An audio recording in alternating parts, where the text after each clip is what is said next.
먼저 앞쪽으로 모시겠습니다. 오늘 발표해 주셨던 한양대학교 김진수 교수님과 또 이대현 전력정책연구실장님을 비롯해서 서울과기술대학교 인문사회교양학부 전우영 교수님, 산업연구원 신산업전략연구실 이슬기 연구위원님께서 함께 토론해 주시겠고요. 또 오늘 좌장님은 중앙대학교 이종영 교수님께서 맡아주실 예정입니다. 예, 반갑습니다. 방금 소개받은 중앙대학교 이종영입니다. 에너지 안보라는 주제로 오늘 여러분들과 같이 이제 만나서 토론도 하고 논의도 하고 이렇게 하는데, 저는 안보라는 개념이 이걸 언제, 지금은 저게 이제 에너지에다가 안보를 붙인다 하더라도 그렇게 뭐 어색하지도 않습니다. 이게 당연하다 이렇게 생각하는데, 사실상 그 전에는 우리는 안보다라고 하면은 국가 안보다라고 하는 그 대외적으로 군사적인 문제, 또 한 번 더 우리가 한번 생각해 보면은 이 문제는 국가에서 가장 중요한 문제이기 때문에 다른 가치보다도 훨씬 더 위에 있다. 그러니까 그로 인해 가지고 다른 걸 다 무시하더라도 이것은 반드시 지켜야 된다, 이런 것으로 생각했는데, 그러다 보니까 안보다라고 하는 것은 어떻게 보면 한편으로 보면은 아주 중요한 분야, 그렇다라고 하면 이게 에너지다라고 하는 것도 국가 안보의 수준 정도로 이르렀다. 물론 에너지가 갖고 있는 중요한 특징 중에 하나가 모든 산업 분야라든지 모든 인간의 생활에 거의 상당히 영향을 미치기 때문에 그런 말을 써도 괜찮다 싶은데, 또 좀 약간 조심스럽게 해야 될 것은 다른 가치와 충분히 충돌할 수가 있습니다. 다시 말해서 사업자의 자유라든지 또는 사업가의 권리라든지 이런 게 충돌했을 때도 가능한 한 에너지 안보다라고 하는 명목으로 이렇게 제한을 한다든지 사업자에게 부담을 준다든지 이렇게 하는 문제에 대해서는 조금 더 고려를 하면서 생각해야 되지 않는가, 이제 그런 생각을 갖고 잡혔습니다. 그냥 용어가 처음에, 지금은 이제 저도 뭐 에너지 안보 이렇게 하고 또 에너지 더 나아가서 지금 이제 전력 안보까지 이렇게 우리가 들어왔습니다. 그래서 오늘은 어떻게 이 테마에 비추어서 전력 안보와 관련된 분야를 합니다. 오늘 발제는 두 분이 해주실 거요. 지정 토론으로 그 전우영 한국과학기술대학교 인문사회교양학부 교수님이 지정 토론해 주실 것이고, 두 번째로는 이슬기 산업연구원 신산업전략연구원 연구위원님께서 지정 토론을 해주시겠습니다. 예, 전우영부터 부탁합니다. 네, 서울과기대 전우영입니다. 예, 오늘 토론 주제인 에너지 안보는 방금 좌장께서 잘 설명해 주셨듯이 크게 두 가지로 나눠서 볼 수 있는 것 같습니다. 하나는 대외적인 에너지 안보가 있고, 다른 하나는 대내적인 전력 안보가 있는 것 같습니다. 대외적인 에너지 안보는 김진수 교수님이 잘 설명을 해주신 것 같고요. 대내적인 전력 안보는 오늘 이대현 실장님이 말씀을 해주셨는데, 우리가 지금 정부가 추진하고 있는 2030년 100기가 재생에너지 보급은 대외적인 에너지 안보에는 일정 부분 기여가 있는 것 같습니다. 재생에너지가 늘어나면 LNG 수입이 줄어들기 때문에 그 부분에 대한 기여는 있고, 하지만 대내적인 전력 안보 부분에서는 몇 가지 또 도전적인 상황을 만드는 부분이 있는 것 같습니다. 그래서 오늘 저는 이 대내적인 전력 안보 관련해서 한 세 가지 정도 좀 말씀을 드리겠습니다. 첫 번째는 작년에 이 전력 안보 관련해서 가장 큰 이벤트다라고 한다면 이제 스페인 정전이 있는 것 같습니다. 작년 4월 28일에 스페인 정전이 있었고요. 스페인 정전에 이제 1년이 지났고 ENTSO 유럽 이제 망 운영자가 쭉 스터디를 해서 이제 결과 보고서가 한 두세 달 전에 나왔습니다. 거기서 이제 짚어주는 핵심적인 원인이 뭐였냐 한 두 가지를 얘기를 하고 있는데요. 그러니까 스페인 정전이 이제 강지 진동이 발생하면서 개통 파라미터들이 굉장히 이제 변화가 급신하게 생겼는데, 그거를 이제 개통 운영자가 잘못 이해하고 잘못된 처치를 한 휴먼 에러를 하나를 들고 있고요. 그 보고서에서 휴먼 에러가 하나의 원인이었다. 두 번째 원인은 이제 개통 파라미터들이 널뛰는 상황에서 태양광 한 2.5기가 정도가 갑자기 순식간에 탈락해버리면서 문제가 조금 강화된 측면이 있다. 그 두 가지를 얘기를 한 것 같습니다. 먼저 그 휴먼 에러 같은 경우에는 이제 주파수가 이렇게 널뛰는 상황에서 개통 운영자가 주파수가 높아질 때 기능을 해줄 수 있는 선트 리액터라는 기기가 있는데 그거를 이제 꺼버리는 판단을 하게 됩니다. 그런데 뒤에 과전압 상태가 발달하면서 이제 전압이 계속해서 올라가는 그런 문제를 이제 유발했던 것이죠. 그래서 그 문제 관련해서는 어떻게 어떤 시사점을 우리가 가질 수 있냐라고 한다면 앞서 김진수 교수님도 AI를 전력 시스템에 활용하는 거에 대해서 말씀을 좀 해주셨는데요.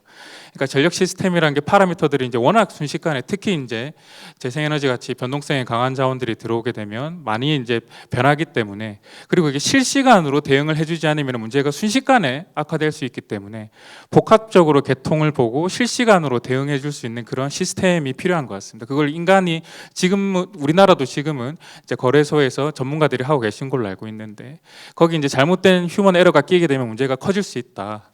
그래서 그런 부분을 AI를 활용해서 전체적인 개통 상황을 종합적으로 판단해서 최적의 조치를 취할 수 있는 그런 체계가 이제 필요하다. 이제 그런 내용을 이제 보고서에서도 일부 얘기를 하고 있습니다. 그래서 그 첫 번째 원인은 우리도 그런 측면에서의 준비가 이제 필요하다라고 할 수 있을 것 같고요. 그 두 번째의 문제, 그 태양광 발전, 그러니까 인버터 발전기들이 순식간에 이제 과전압이 발생하긴 했지만 그게 이제 탈락할 정도는 아니었는데 순식간에 이제 탈락했던 그 부분에 대해서는 이제 우리가 그 태양광 발전기들도 이제 개통이 계속해서 이제 조금 다양한 변수들이 발생할 수가 있는데 그런 상황에서 그런 과전압이 발생했을 때 스스로를 보호하기 위해서 탈락되기보다는 이제 스마트 인버터를 의무화시키면서 이제 그런 부분이 변동할 때 기여할 수 있는 뭐 주파수 변화나 전압 변화가 발생했을 때 기여할 수 있는 자원으로 변해야 된다라는 내용을 얘기를 하고 있습니다. 그래서 이제 우리가 2030년 100기가와트 재생에너지가 되게 되면 이제 재생에너지가 용량 기준으로는 거의 50% 정도 가 되게 됩니다. 그러니까 개통의 이제 메이저 소스가 되기 때문에 그 재생에너지가 개통 안정성에 이제 당연히 이제 기여를 해야 되는 그런 장치들이 필수적이라고 할 수 있을 것 같습니다. 그게 없었을 때는 그 스페인과 같은 우리가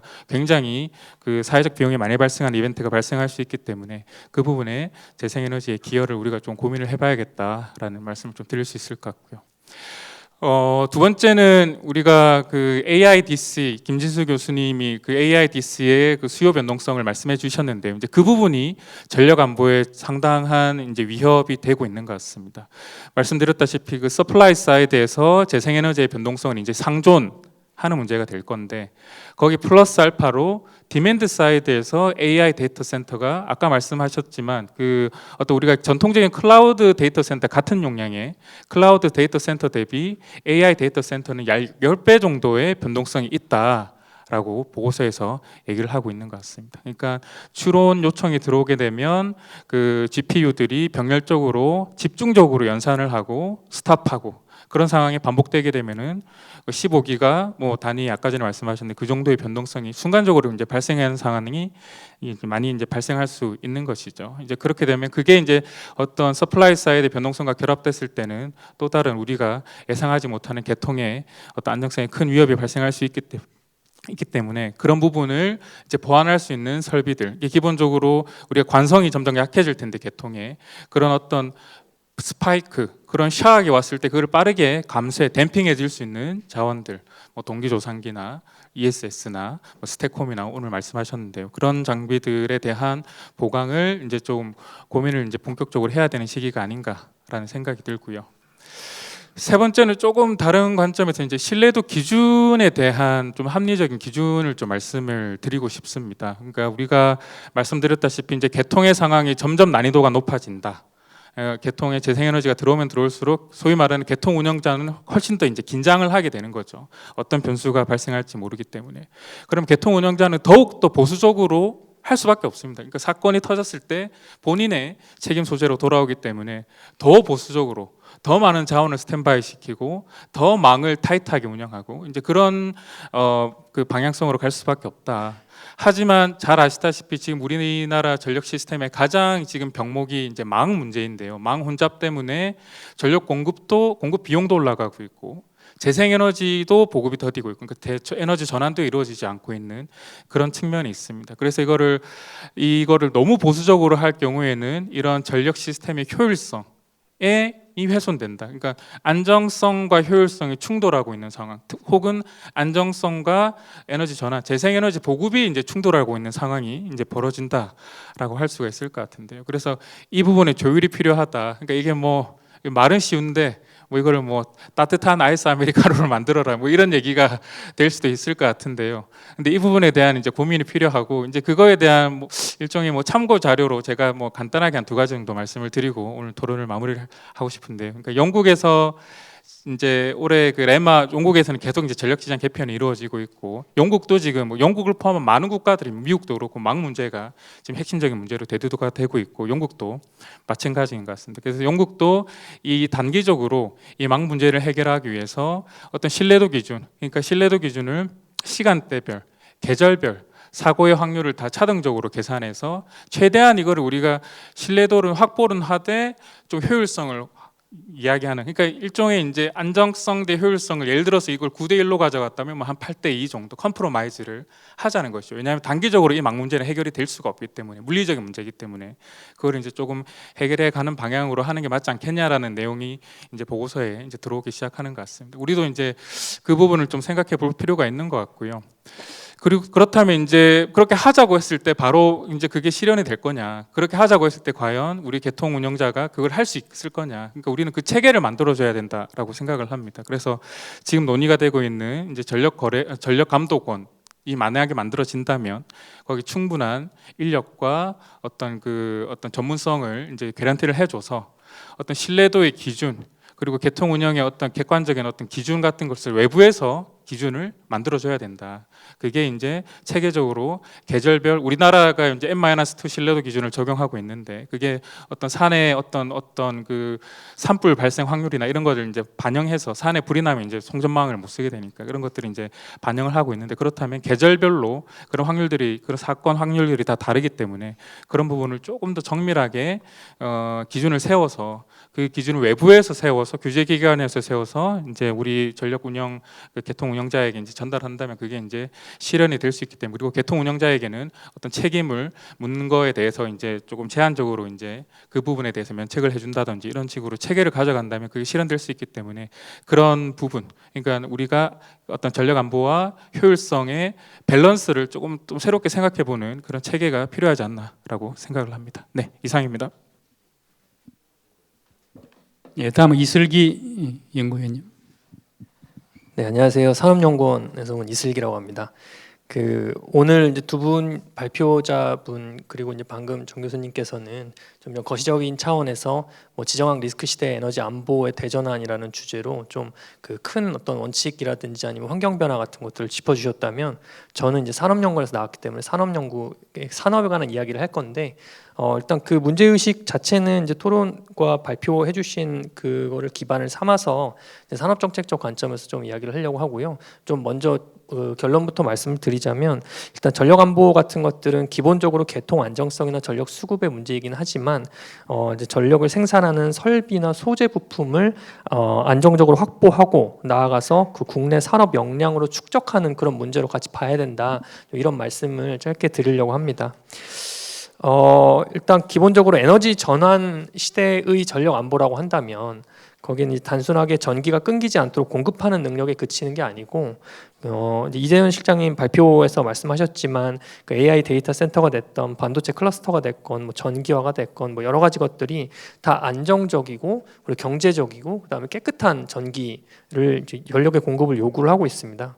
네, 그중에서 특히 청정 전력을 생산하기 위해서 필요한 태양광이나 풍력이나 아니면 그것과 관련된 ESS, 뭐 전력망 기자재 이런 어떤 핵심 소재 부품의 공급망이 특정 국가라든지 아니면 특정 기업에 과도하게 집중이 되어 있으면 그 전력 안보의 취약성이라는 게 결국 이제 연료 수입에서 설비 기술 제조 역량 이런 의존으로 이동하게 되는 그런 문제의식을 가지고 이제 발표를 준비를 했고요. 그렇기 때문에 이제 우리가 에너지 안보, 그 중에서도 재생에너지의 자원 안보로 좀 관점을 좁혀본다면 그거는 이제 국내에서 만들고 설치하고 운영할 역량을 어떻게 확보하고 유지할 것인가의 문제로 좀 환원될 수 있다고 생각합니다.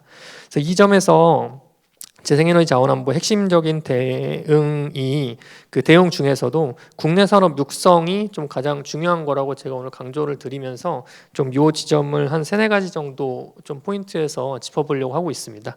먼저 첫 번째로는 일단 에너지 정책이랑 산업 정책이 점점 더 맞닿는 접점이 넓어지는 게 국제적인 트렌드라고 보여지는데요. 일단 뭐 유럽에서 대표적으로 넷제로 산업법이나 핵심 원자재법 같은 것들을 추진하고 있고, 뭐 미국의 IRA도 그런 식으로 기획이 됐었고, 일본의 GX 전략이나 영국의 청정 전략 이런 것들이 다 에너지 정책 혹은 기후 대응 정책의 형태를 띠고 있지만, 그 안에서는 자국 산업의 보호라든지 아니면 그 영내 어떤 생산 능력의 강화라든지 이런 것들의 형태, 그 본질적으로 그런 정책들이 포함되어 있습니다.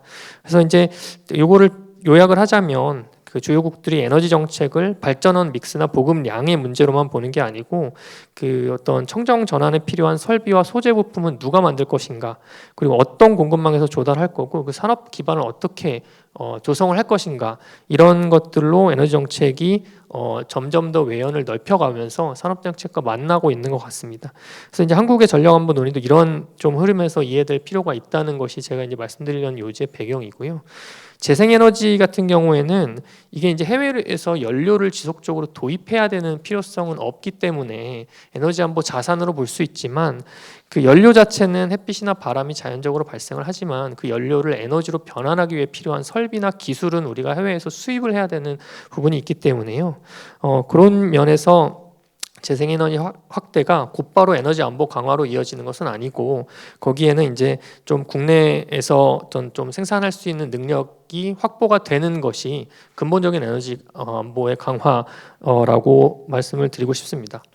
그 이제 국내 산업의 육성의 중요성을 제가 그렇게 강조드리는 이유를 한 가지만 더 말씀을 드리면, 아까 이제 첫 번째 세션 발표에서 이제 우리가 같이 들었던 것처럼 전통적인 재래자원 같은 경우에는 비축이라든지 아니면 도입선 다변화 같은 것들을 통해서 좀 이런 비상사태에 대응을 할 수가 있습니다. 근데 재생에너지 같은 경우에는 이게 이제 좀 설비도 굉장히 크고 기술이 계속해서 발전을 하고 있기 때문에 지금 기술에 맞춰서 비축을 하는 것이 이제 미래의 어떤 그 리스크가 현실화됐을 때 바로 사용될 수 있을 것인가 하는 문제점도 있고요. 그리고 아까 김승 교수님 발표 자리에서 봤듯이 공급망 자체가 특정국에 상당히 집중이 되어 있기 때문에 그 도입선 다변화 자체가 좀 기술적으로 어려운 부분도 있습니다. 그렇기 때문에 비축이나 수입선 다변화라는 어떤 전통적인 자원안보, 에너지안보 강화 전략을 재생에너지에서는 조금 활용하기가 어려운 부분이 있고, 그래서 좀 국내 산업 육성이라는 것이 더 이 맥락에서 중요해진다고 생각합니다. 그 마치면서 이제 제가 그 높아심의 한 말씀을 드리자면, 사실은 국내 산업 육성이 뭐 당연히 좋은 건데 왜 지금까지 잘 안 됐냐 하면은 결국에는 이제 비용 문제일 것 같거든요. 당연히 지금 뭐 태양광도 그렇고 풍력도 그렇고 설비의 가격 경쟁력이 뭐 중국산이랑 비교하면은 사실은 뭐 민간 발전 사업자 입장에서는 선택하기가 쉽지 않은 상황이라는 건 저도 충분히 이해를 하고 있습니다. 그렇기 때문에 뭐 이제 무리하게 어떤 국내 국산 제품을 활용해라라고 하는 거는 이제 재생에너지 보급에 부정적인 영향을 미칠 거고요. 이제 재생에너지 보급 정책의 심장부인 이곳에 와서 제가 이런 이야기를 드리는 게 상당한 사실 용기를 이제 필요로 한다는 말씀을 드리는데, 근데 이제 제가 이런 얘기를 그럼에도 불구하고 드릴 수 있는 거는 저는 좀 제한된 어떤 그 영역을 그어놓고 그 안에서 국산 제품의 장려를 좀 추진했으면 하는 마음입니다. 뭐 이를테면은 지금 요즘 풍력 같은 경우에 고정가격계약 경쟁입찰 제도를 운영하면서 그 공공주도 트랙의 별도 입찰 시장을 운영을 하고 있는데, 그런 곳에서 이제 조금 더 좀 공공기관을 활용하는 차원에서 국산 제품을 조금 더 많이 활용하도록 유도하는, 그러면서 이제 다른 일반 트랙에서는 또 좀 경쟁을 통해서 LCOE를 좀 끌어내리고, 그러면서 재생에너지 보급도 되고 국내 시장이 넓어지면 그게 또 국산 제조사들의 시장 확대가 되는 그런 선순환 구조를 좀 만들었으면 좋겠다, 뭐 그런 말씀을 드리면서 여기서 마치겠습니다. 감사합니다.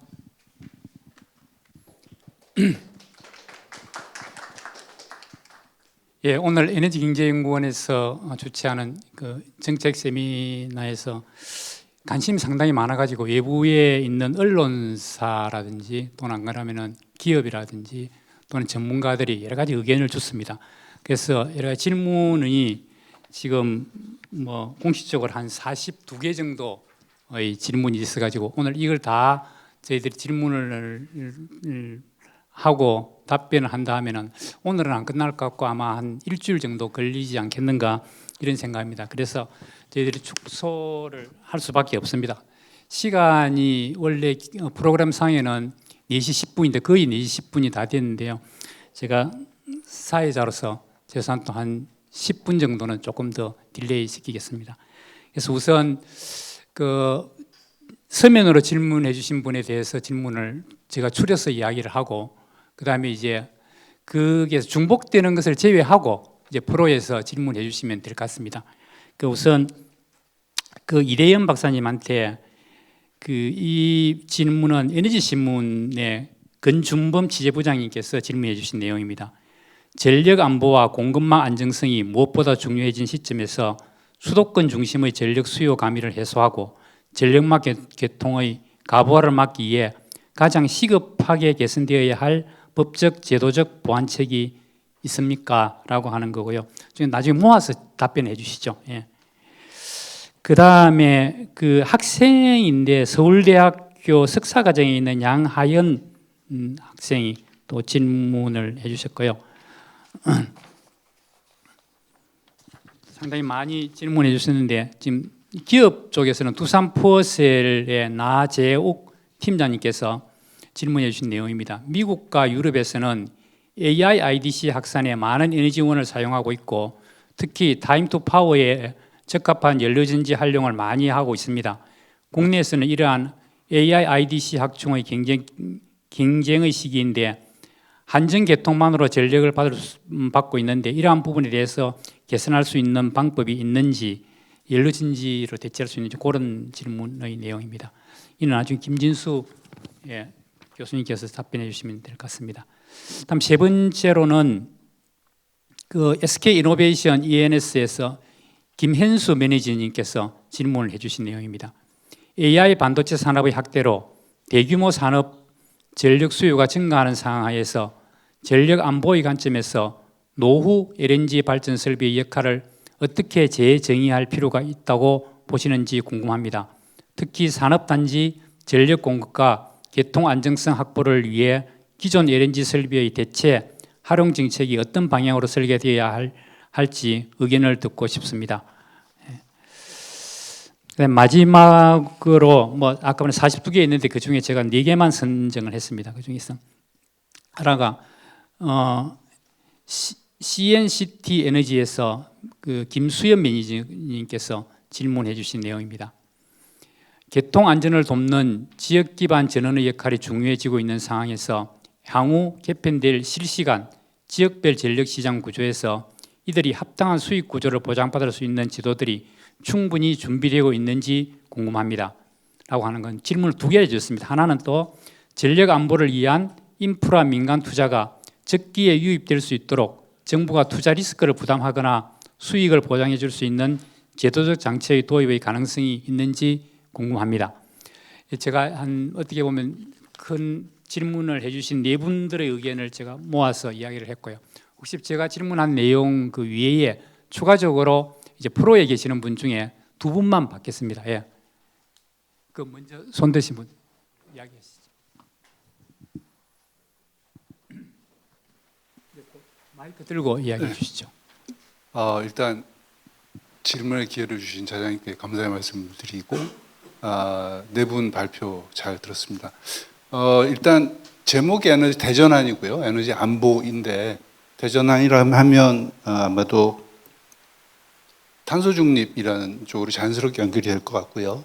그다음에 에너지 안보는 공급 안보도 있지만 기업 입장에서는 수요 안보라는 개념이 성립할 수 있을 것 같은데 그러면 특히 전력의 전기화를 통해서 탄소 중립을 해야만 하는 철강 업종 같은 경우는 탄소 중립 옵션으로 EAF, ESF 등등 굉장히 많은 옵션들이 거론되고 있고 해야만 한다고 얘기를 하고 있는 입장입니다. 그런데 그런 전력, 그러니까 철강 기업에서 어떻게 대응을 하면 좋을지에 대한 거를 좀 질문을 드리고 싶고 혹시 그 부분에 대한 아이디어가 있으시면 코멘트 해주시면 감사하겠습니다. 이상입니다. 저는 숭실대학 교도원이었습니다. 예, 좋은 질문 감사드립니다. 또 혹시 한 분만 더 받겠습니다. 예, 그 앞에 계십니다. 네, 소속을 조금 이야기해 주시고 이야기해 주시죠. 명지대학교 임종순 교수입니다. 그 SK 이노베이션 진흥과 교회를 같이 하는 것 같은데 지금 일부에서는 그 국내 LNG 그 공급 그다음에 생산 설비에 대해서 추가적인 게 설비 증설에 대한 그 반대 여론이 많이 있습니다. 그 근본적인 얘기는 탄소 원료로 확대하는 것을 왜 확충하냐 그런 얘기를 하고 있는데 사실은 실제 국가 위기 시에 마치 서해강댐이 홍수를 막는 것처럼 우리 에너지 안보를 지켜주는 그 큰 보루라고 생각하는데 이 부분에 대해서 어떤 기존 설비의 좌초자산화 때문에 설비 증설을 반대하는 분위기에 대해서 어떤 생각을 가지고 계신지 묻고 싶습니다. 예, 뭐 다 참석하신 분들 관심 있어 가지고 많은 질문을 하실 건데 뭐 질문은 폴에서는 이 정도로 받는 걸로 하고, 예, 혹시 오늘 발제를 해주시기 때문에 두 분께서 답변을 좀 해주시죠. 먼저 이대현 박사님께서 좀 해주시겠어요? 네, 전 두 가지 질문에 대해서 답변하도록 하겠습니다. 첫 번째는 그 전력 안보와 공급망 안정성이 중요해진 시점에서 수도권의 저역 수요 과밀을 해소하고 전력망 개통의 과부하를 해소할 수 있는 어떤 제도적 방안에 대해서는 이거는 이제 사실 전 세계적으로 겪는 현상입니다. 어떤 마땅한 하나의 그 완벽한 해결책은 없다고 보여지고요. 아까 말씀드렸다시피 그냥 근본으로 돌아가서 기본으로 돌아가서 분산화와 송전망 인프라 확충을 계속해서 추진해야 된다고 생각합니다. 지금 일단 단기적으로는 이제 우리나라에서는 이거 관련해서 개통관리 변전소를 지정을 해서 이제 개통이 안 되는 지역에서는 발전 설비가 이제 들어오지 못하도록 하고 있고, 또 전력 개통 영향 평가를 통해서 좀 과밀 전력 수요가 너무 많은 지역에 대해서는 좀 한번 전력 개통이 가능한지에 대해서 검토를 하고 있는 제도를 시행 중에 있습니다. 그래서 관련해서 어떤 보완책 한 걸음 더 나간다는, 아까 또 이제 발표 내용이 다 나왔는데요.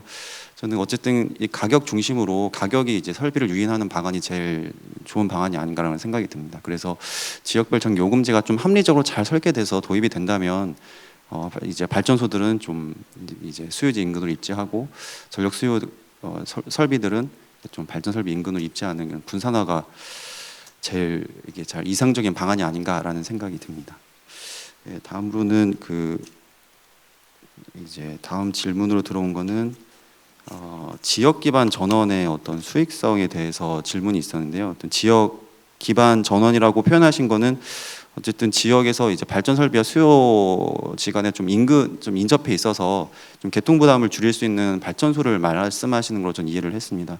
이런 경우에 좀 수익성이 좀 보장받을 수 있는 제도가 있는지 문의를 하셨는데, 먼저 수익 구조를 보장이라는 단어는 좀 쓰기가 좀 어려운 것 같습니다. 어떤 발전 사업이든지 수익성을 보장받지, 모든 이제 사업이라는 것이 이제 리스크를 부담하는 것이기 때문에 수익성을 보장받지 못하지만, 지역 기반 전원이라고 하는 이런 이제 좀 분산화된 전원이라면 첫 번째 이제 이득이라고 한다면 좀 개통에 잘 접속할 수 있는 것 자체가 굉장히 큰 이제 이점이라고 볼 수 있을 것 같습니다. 지금 이제 호남 지역에서는 재생에너지 설비가 개통에 접속도 좀 어려운 상황인데, 개통에 접속, 또 동해안에서 석탄 발전 설비가 개통 문제 때문에 이제 이용률이 굉장히 저하된 상태인데, 뭐 이렇게 분산화된 전원이라면 어쨌든 개통에 좀 접속할 수 있는 환경 여건이 좀 유리하고, 그래서 개통에 접속할 수 있는 것 자체가 요즘에는 굉장히 큰 이점이다라는 말씀드릴 수 있을 것 같고, 그리고 지역별 요금제가 시행이 된다면 이를 통해서 좀 더 이제 가격적으로 좀 더 보상을 받을 수 있을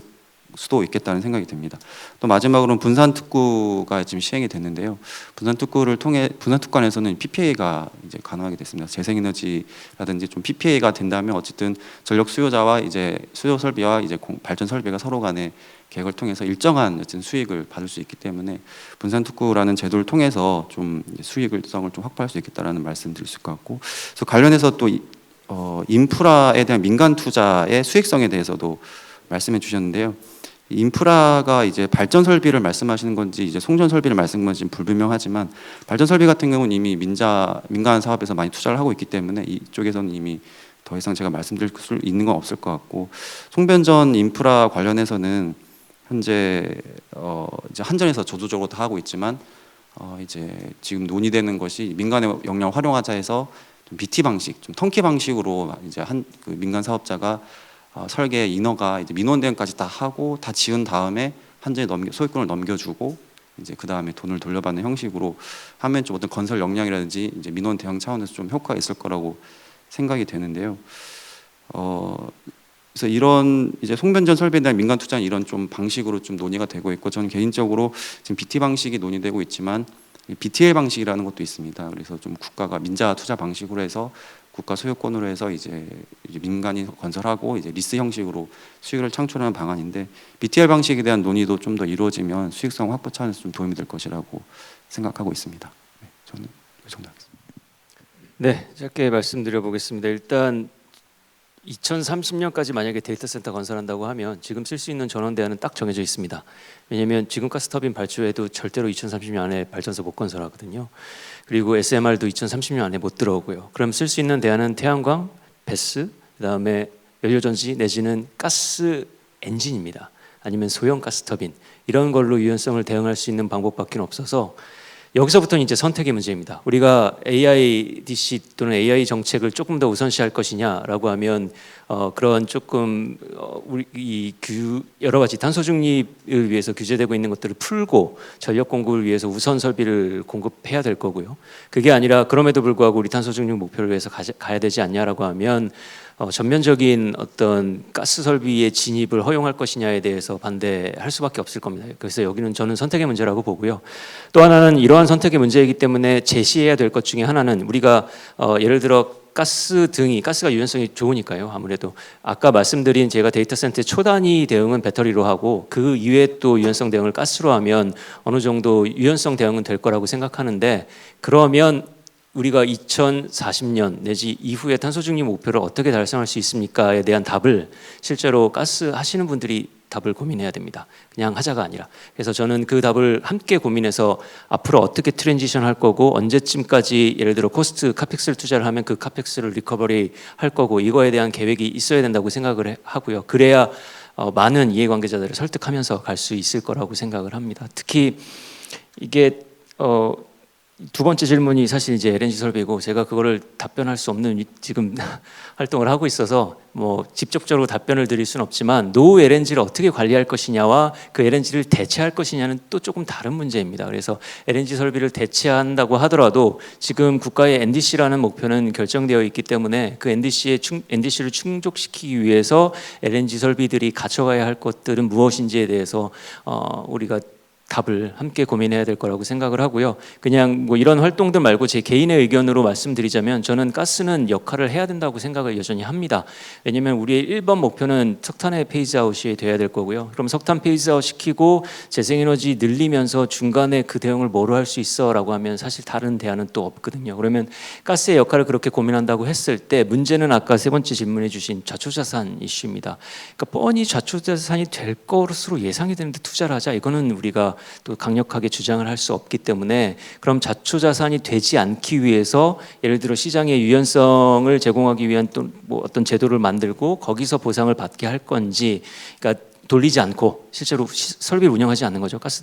돌리지 않고 대신에 비상 상황을 위해서 그대로 유지시켜주면서 그 카펙스 투자를 리커버리 할 수 있게 만들어주려면 그에 상응하는 시장이 또 발달해야 됩니다. 그에 대한 비용 부담을 우리 경제 내에서 해야 되고요. 이런 제도와 함께 고민돼서 앞으로 답을 찾아가야 하지 않을까 생각합니다.